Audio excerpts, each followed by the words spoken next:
Сегодня Ивана Купала.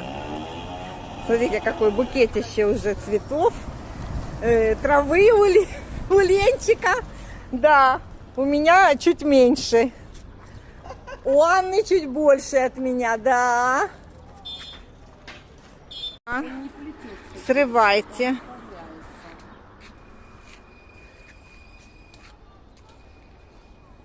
Добавили цветочков. Вот какой кустик у меня в руках. Сейчас будем плести. Рука болит у всех. Идем к морю плести. Вот, ближе к морю, на плетение венков.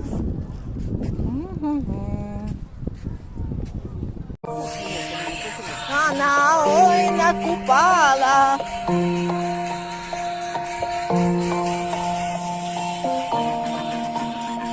Накупала, ой, на Ивана, ты накупала.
Оставляю все плохое.